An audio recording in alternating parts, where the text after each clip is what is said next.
Hello, and welcome to my channel. My name is Tesh. Here, I teach you how to connect with your higher self, God, and nature by clearing blocks, negative energy, and doing magic to manifest the life that you want. So let's get it. Hey, baby loves. So today we're going to talk about the law of consent and contracts.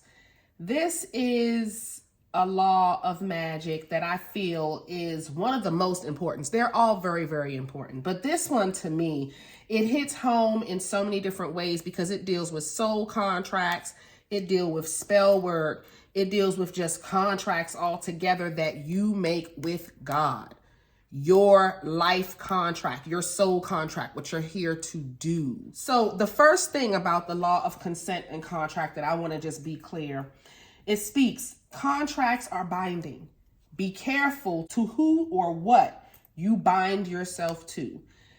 Lord have mercy if this is not the most perfect way to say it. People want to always do binding spells when it comes to binding money, when it comes to binding people, binding anything towards them. And they don't realize that when they're doing these contracts to bind somebody, to keep somebody on you or towards you, that you are locking that person in like a caged animal. For example, the man meets the woman, he falls in love. She's not in love, but he is in love. So what does he do?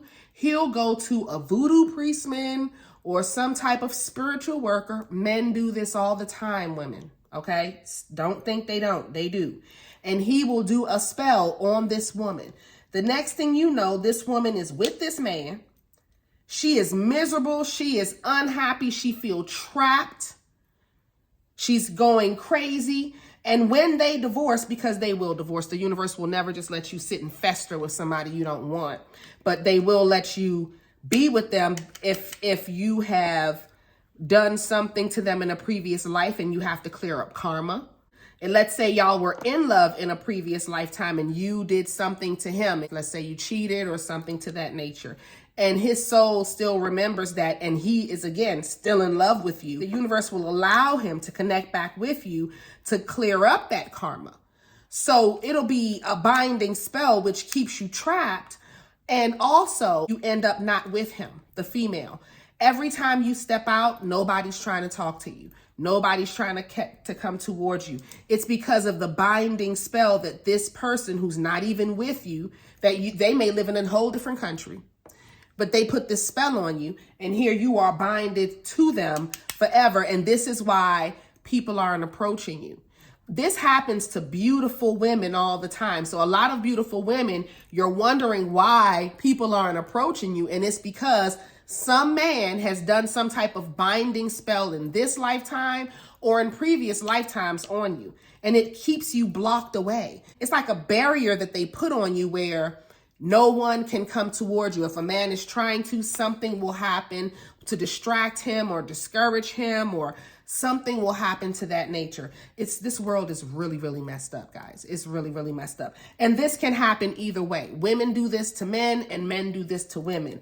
But I bring up the man because men are more stronger when it comes to spiritual work, especially with working with their mind.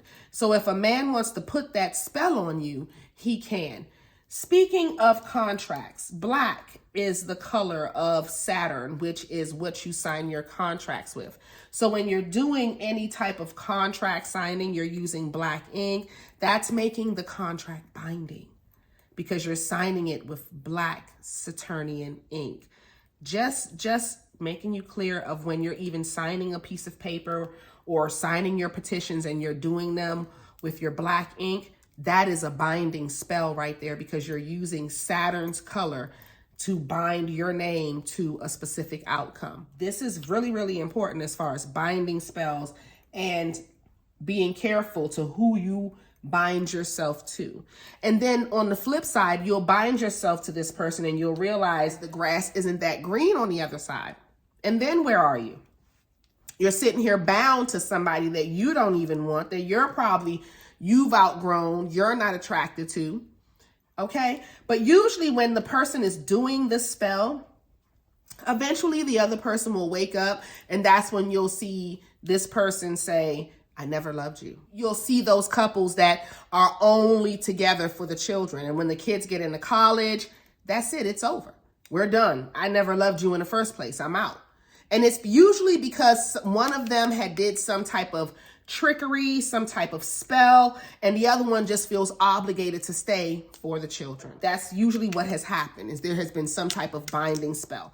This can happen through a soul contract from a previous lifetime or a contract that you're making in this lifetime.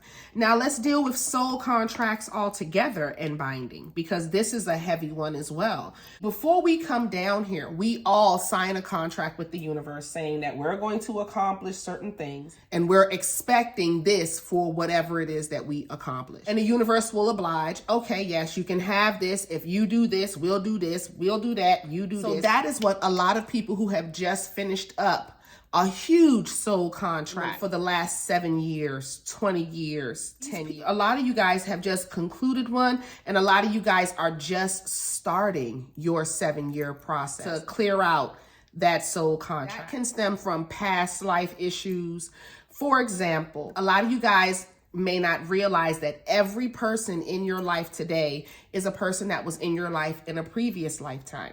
They may have been your child, they may have been your mother, they may have been your best friend, they may have been somebody that was intricate and played an intricate part in your life. And the reason why y'all are here at this day and time is to clear up a soul contract, is to clear up a binding contract that you need to finish off in this lifetime. Now, what happens when you don't finish off the contract? Let's say you die before or something to that nature, then you're reborn to finish off the contract. There's no soul left behind. Everybody is going to get the work done, period, as far as your soul's growth and evolution is concerned. All right. That's what we're here to do. All the partying and the drinking and the having the fun and all that. That's like side stuff. That's frivolous, and it really doesn't matter, because when the universe is ready for you and they call on you, you will sober up really quick. All right. So these soul contracts are what we are all here to clear up. And they have to do mostly with self-love and self-value.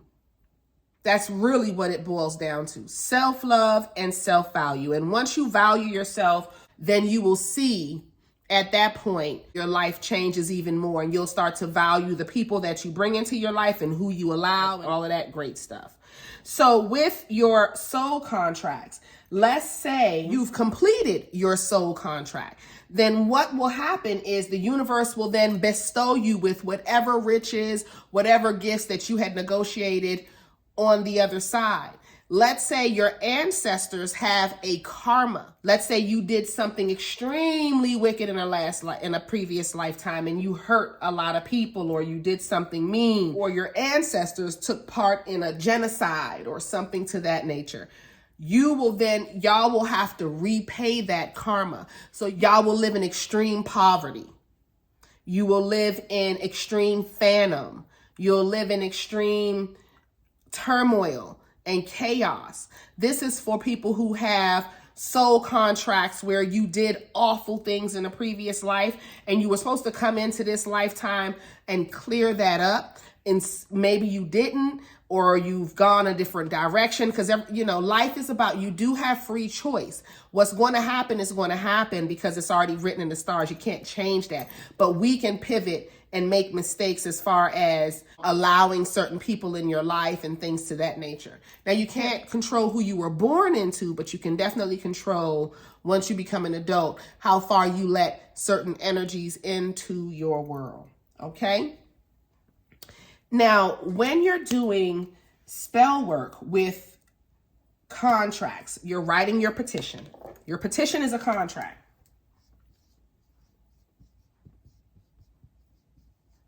That is a contract between you and the universe, saying, God, if you do this, I really want this. And God is going to say, okay, you want that really, really bad. This is what I want.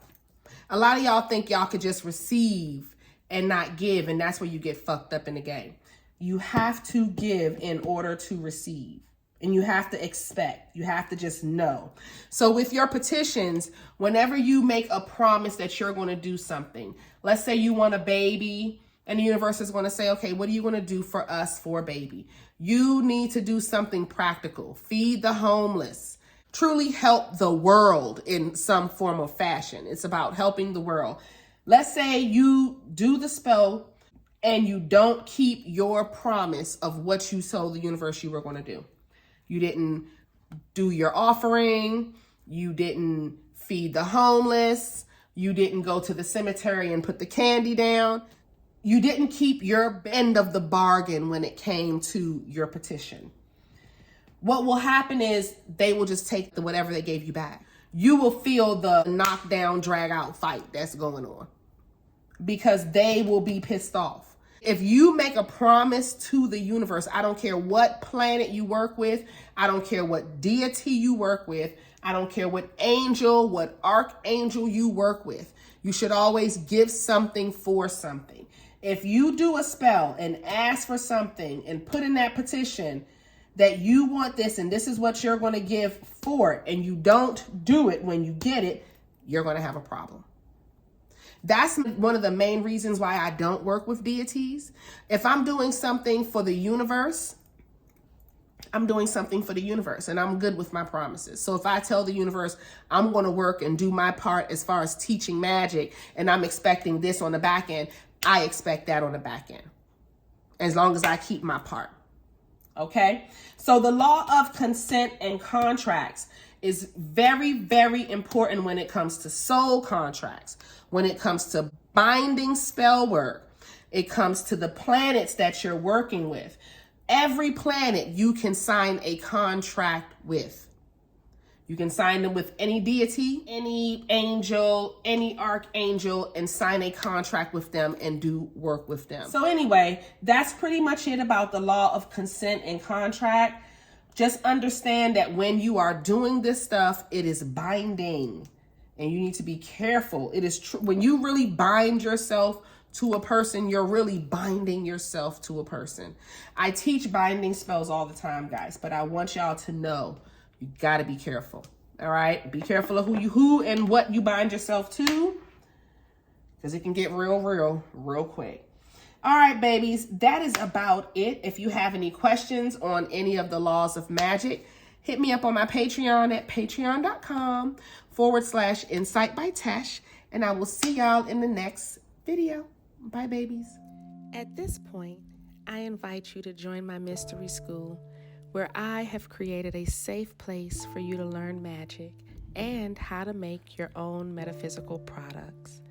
You get weekly life lessons where I teach love, money, banishing, and protection spells. You get a weekly tarot class. I do monthly prosperity spells for my top tier.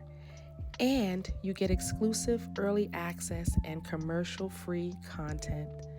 Join today at patreon.com/Insight by Tesh.